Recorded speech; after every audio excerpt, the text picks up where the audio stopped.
So we have a great podcast for you today. In the first part of the podcast, we'll discuss the benefits of incorporating a variety of colorful, rich foods into your diet and how this can dramatically change your health and your gut. On this next part of the podcast, we'll discuss floating stools. We'll dive exactly what this means and what it could signal for your health. Lastly on the podcast, we'll discuss vaping. We'll discuss exactly how vaping affects your gut health and what you need to know when it comes to your GI health as well. But before we begin, I want to do a small little deep dive on the role of artificial intelligence that we're seeing in medicine. So I'm sure you've seen all throughout the news things about deep dive, ChatGPT, AI, and how it's going to revolutionize pretty much all that we're seeing in the world. And I think that it's going to be the case, especially when it comes to medicine. So when it comes to medicine, there are a lot of different ways that we use artificial intelligence. So in the GI world, we've seen artificial intelligence being used and whenever it affects what's going on with finding colon polyps, precancerous lesions, making us optimally a little bit better at what we're doing than what we're being right now. However, we have not seen this great revolution in AI so far when it comes in the GI field, but also just in general in terms of the effects on medicine. I do not believe at all that artificial intelligence is going to change who we are fundamentally as a doctor. So for example, as a patient, I am positive you don't want a chatbot or a robot or any artificial intelligence telling you that you have cancer, that you have another disease going on, or to give you the approach when it comes to healthcare. I feel very confident that you want an actual good doctor who can be there with you and to hold your hand. And so I don't see AI affecting the healthcare in that field. However,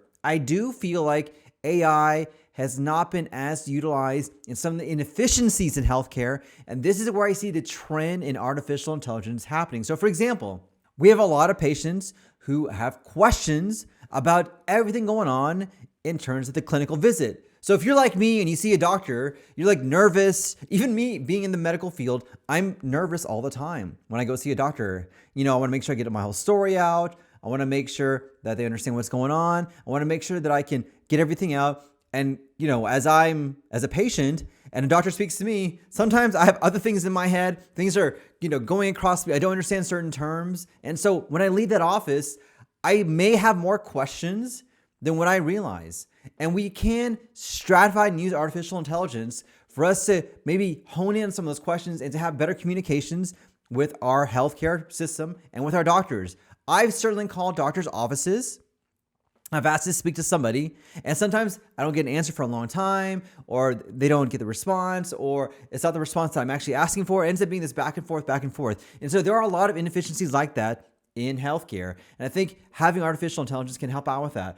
But I also feel like that AI, at least in healthcare, may also be used for a lot of administrative inefficiencies. There's a lot of things that we have to do behind the scenes to make sure you can get the care that you need. Now, it's okay that you don't know this. This is not your job. But I see this having my own business, whether it's getting prior authorizations for a procedure or a medication, whether it's fighting insurances on your behalf to get you the care that we think that you need, whether it's helping out with scheduling, billing, admin tasks. This is where I see artificial intelligence really changing the landscape when it comes to healthcare and to affect what is going on.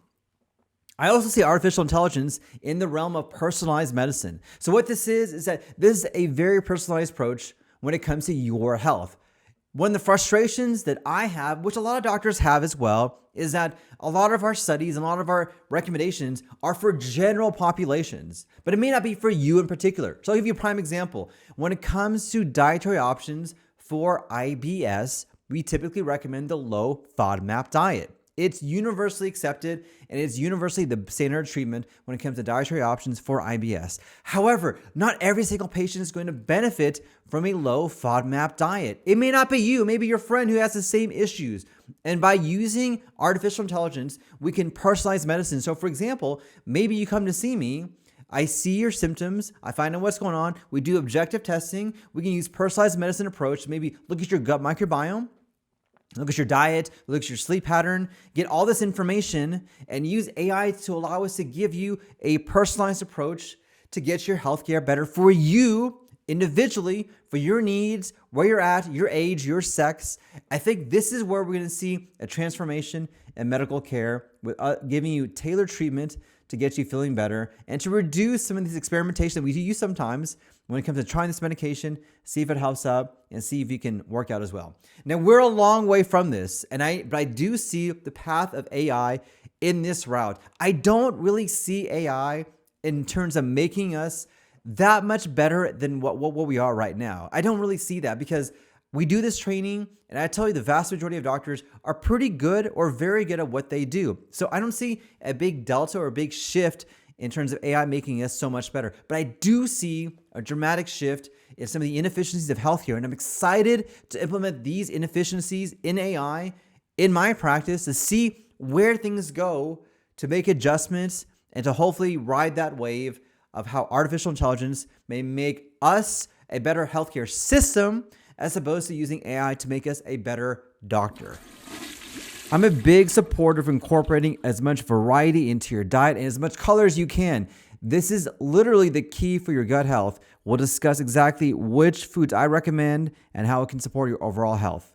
All right, let's start off with the red foods. The first red foods I want you to incorporate in your diet are tomatoes, strawberries, and red peppers. So these foods are packed with lycopene and anthocyanins. So lycopene is fantastic because it's known for its anti-inflammatory properties. So if you have an inflammatory disease, whether it's an autoimmune disease or having inflammation in your gut, in your skin, in your hair, anywhere, lycopene type foods, which are red foods, will give you the natural anti-inflammatory component that you need to help minimize or decrease that inflammation. And a fun fact, it's actually been studied in their risk of developing colon cancer. And so if you have a family history of colon cancer or you've had colon polyps, you may want to incorporate this food into your diet. And then strawberries are great because not only does it have the benefits of the other red foods, it's also packed with fiber, so it can help out with the motility to move things along in case you're having issues with your bowels. Food number 2 are orange and yellow foods. These include foods like carrots, sweet potatoes, and oranges. These are foods that are packed with beta carotene and vitamin C. Now you need these to help support a gut lining. So if you're suffering from leaky gut or you've been diagnosed with leaky gut, adding these foods are a natural way to repair the lining of your GI tract. You need that repair because that mucosal lining is the first line of defense when it comes to inflammation and invaders going on inside your GI tract. Plus, I love vitamin C because vitamin C is a powerful antioxidant that can help fight inflammation and hopefully help out whenever you're sick as well. Now, the third type of food are the green foods, one of my favorites. These include things like plants, green vegetables, spinach, kale, broccoli. These are rich in chlorophyll and magnesium, which are essential ingredients when it comes to your gut health. Chlorophyll helps to detoxify the body, which is why we use it in a lot of different medications, whereas magnesium is known to smooth the gut to make it easier for things to pass through, but also help out with anxiety as well. But in addition, one of my favorite things about the greens is that they're packed full of fibers, prebiotics, and probiotics. It is nature's superpower to get your gut going and flowing. Now, specifically for the prebiotic greens, these include foods like asparagus and leeks. Remember, these are non-digestible fibers that act as a fertilizer for your natural gut microbiome. It enhances the good guys that are already in there, makes them strong, makes them swole, like a superpower, like Super Mario, getting that superstar, like do-do-do-do-do-do-do. So if you want to thrive on your gut microbiome, adding greens is an effective way to do this naturally and easily. Number 4, blue and purple foods, the cool colors. I love this. These include things like blueberries, purple cabbage, which I love, eggplants. These are often overlooked, but they're amazing for your gut health. Now, they may be small, but they're packed full of fibers, antioxidants, and anti-inflammatory components as well. They contain anthocyanin, which are potent antioxidants, but also help to repair the gut lining. In fact, blueberries is one of nature's secret ingredients to help decrease inflammation and can even help prevent dementia as well. Now, studies have shown that incorporating these foods can decrease your risk of developing IBS or irritable bowel syndrome and other GI issues. Then lastly, but not least, white and brown foods. These include foods like garlic, onions, and mushroom. Now, they may not be as colorful as the other guys. They also pack a punch when it comes to good microbiome, prebiotics, probiotics, fiber, and plants. Now, mushrooms, especially the variant called shiitake, is also rich in beta-glucans, which helps support the immune function and gut healing properties as well. So eating the rainbow is not only just about making your plate look pretty, it actually may be helpful for your gut health as well. Now, the thing they have all in common is that full of fiber, natural fiber, antioxidants, and minerals to hopefully help improve your gut microbiome from the inside out, so you can be pretty from the inside out. Is your stool floating like a log? In this section, we'll dive into what floating stools mean and what they could signal about your health. It can be normal for stool to float up to the surface of the water. It's not a big deal. A lot of patients wonder about this, and that's actually part of the normal spectrum when it comes to stool. Now, normally, stool would just sink to the bottom, and then you can flush it out, and that's it. But there are a couple of different reasons why the stool may be floating to the very top of the toilet bowl. Number one, it could be excess gas. If you happen to have foods or have drinks that have a lot of gas in them, absolutely, that gas will cause that stool to rise up, to go to the surface of the water and not float to the bottom. And that can be a very common thing a lot of people have. Whether you drink a lot of Diet Cokes or carbonated drinks, or you have foods that are known to produce a lot of gas, whether it's beans and lentils, this will cause the stool to float up a lot easier, to cause you to have kind of the floating stool in your toilet bowl water. Not a big deal typically. Number two, high fiber. The more fiber that you have, the more bacteria will interact with that fiber, the more releasing of the gas that you'll have, and the more likely it's going to be for that stool to float up to the very top of the surface as well. Having a lot of fiber is great for your gut health, but one of the effects of that is that you have a lot of bacteria that are interacting with those foods, and because of that, the stool may float up a lot more in the toilet water. Not a big deal. Very common occurrence, and this is something I would not worry about as well. In fact, what I'll tell you that this actually may be a sign that you're having the type of foods that I want you to have, because you're actually having that stool float up because of the interaction with the gut microbiome. That fermentation is what we're aiming for. So yay, you're doing a great job. Number three, there could be a high fat content in that stool. When you have a condition called steatorrhea, that means you have a lot of fat in that stool. It can be oily sometimes, it can even be sticky, and this can be a reason why stool can float. Now, there are a couple of different reasons why you may have steatorrhea. Number one, you actually could be having a medical condition. So an example of this is exocrine pancreatic insufficiency, or EPI. This is very common in a lot of my patients that have pancreas issues, in which they actually do not have the way to metabolize those fats, and because of that, the fat will float up to the surface and cause you to have a lot of fat, sticky stools, oily stools, and your stool to float. Number two, having your gallbladder removed. Removing your gallbladder will predispose you to have fatty stools as well. Your gallbladder is an organ to store bile. When you don't have that organ, bile will just shoot out from the area of your liver to go to where your colon is at. It will trigger inflammation inside your gut to cause diarrhea, but also floating stools as well. And number three, just eating a lot of fatty foods will also increase the fat content of your stool, which will also make it more likely to float. All these conditions are typically treatable, and also it's something that we can hopefully get you taken care of and get you feeling better as well. Number four, sugar intolerances. A lot of individuals and my patients are not aware they actually have intolerance to certain sugars. So things like dairy or lactose intolerance. It's a very common condition. In fact, it's the most common reason why people have diarrhea, bloating, and distension. Maybe issues with fructose or sorbitol, which are also very common sugars that I see that people are ingesting that can cause a lot of GI issues to occur, which a lot of my patients are not realizing could be the root cause of why they're not feeling so good as well. And so if you notice that you're having a lot of issues when you have cheese or dairy, and you also notice that your stools float after having these foods, you may want to consider eliminating them to get you feeling better. And then lastly, you actually may have a medical condition that will predispose you to have floating stools, whether it's a condition like celiac disease, maybe bile duct issues, or bile acid diarrhea, or some sort of pancreas issues that predispose you to EPI.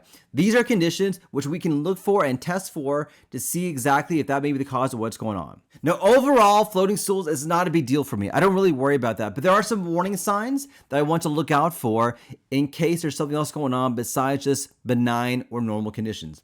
Number one, you have profuse amount of diarrhea that is floating and oily.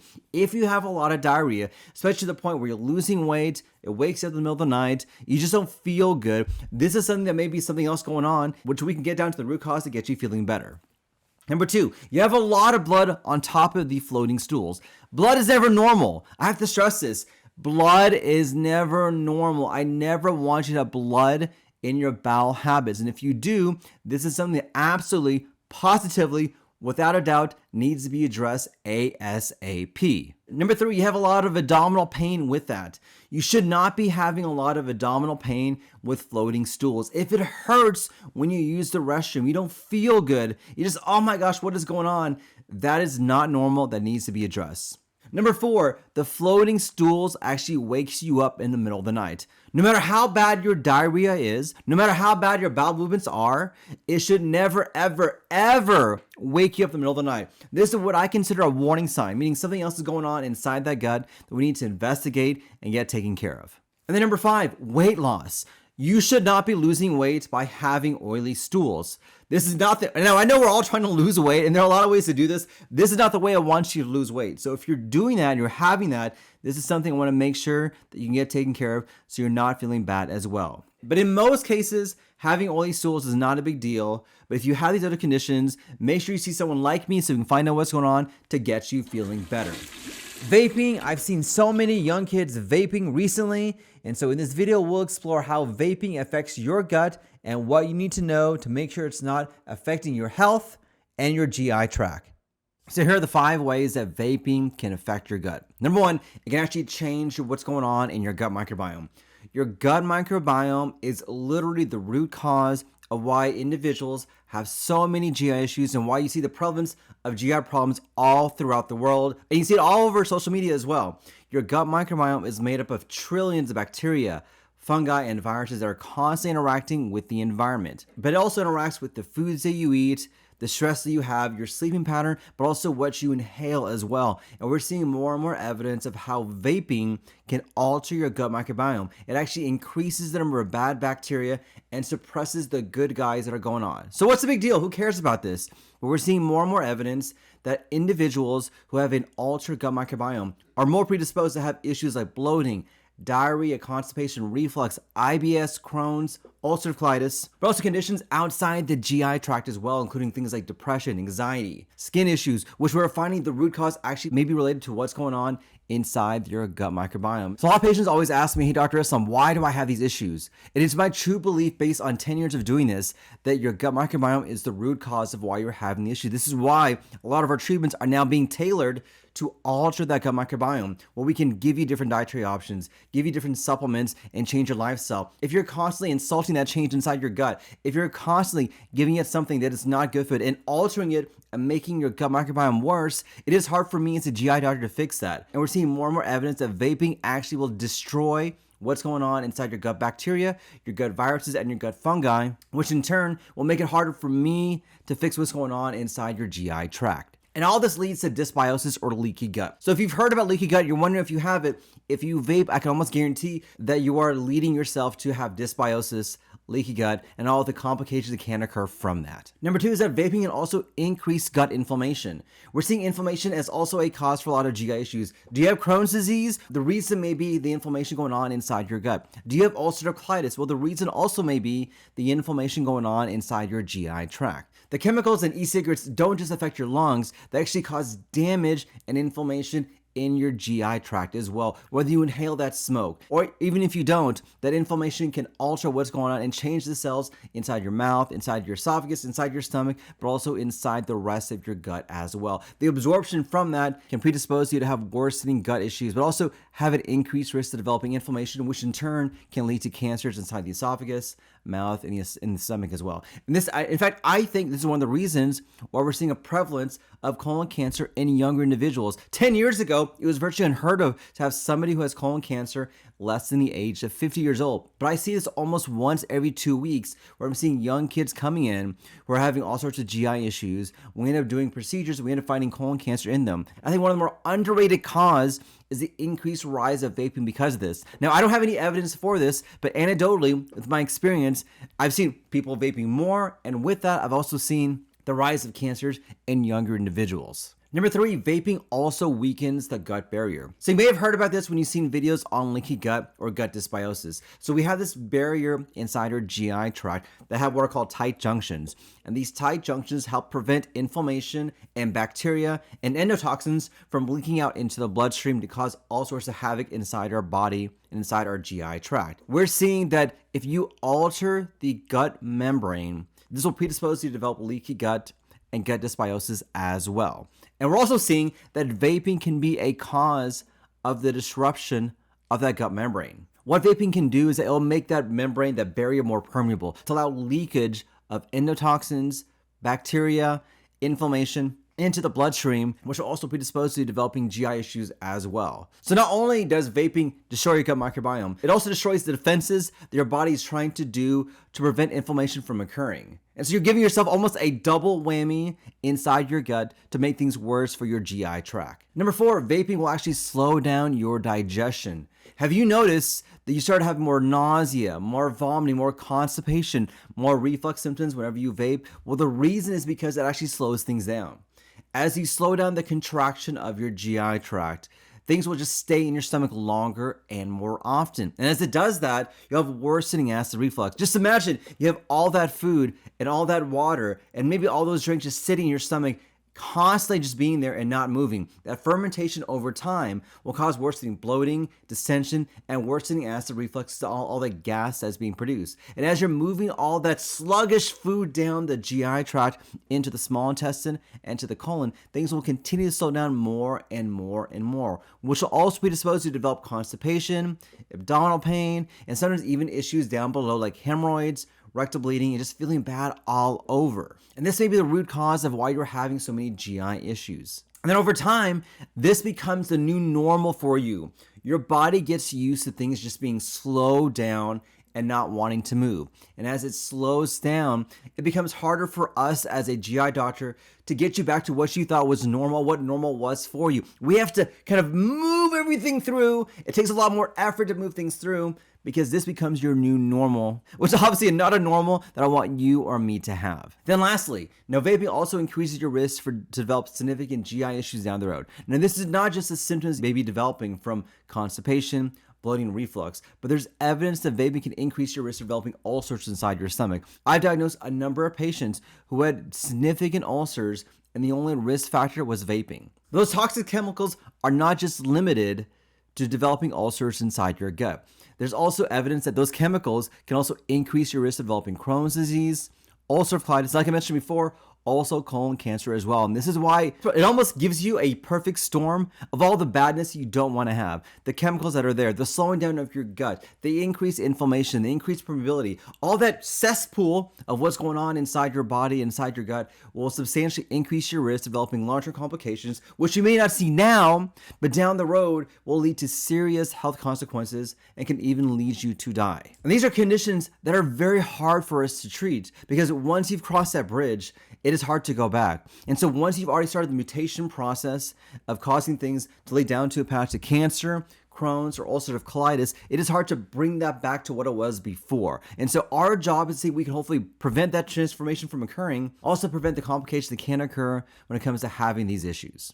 So the biggest takeaway I want you to know is that don't just think that vaping is okay for you. There's no harm with it. Don't think the only effects may be only in your lungs. I have seen so many complications inside the GI tract from vaping alone. It will change your gut microbiome, it'll increase inflammation, it'll damage the gut barrier, leading to increased risk of developing dysbiosis and leaky gut. It'll slow down your digestion, which all in turn will increase your risk for developing serious complications inside your GI tract down the road. So the biggest message I want you to know is that if you are vaping, try to stop, because this actually may be the reason why you're having your GI issues. And also by stopping that, it will allow me to help you to treat your GI issues naturally. All right, guys, thank you for listening to my podcast. If you like what you hear, if you like what you see, consider subscribing to my YouTube page, my Facebook page, my TikTok, and more importantly, if you're having GI issues, come see us at Lubbock Gastro so we can find out what is going on. Our job is to get down to the root cause of why you're having the issues. If you're frustrated by your health, if you're frustrated by what's going on, come see us so we can get down and get you feeling better. Thank you for listening to us. I look forward to hearing you guys on future podcasts.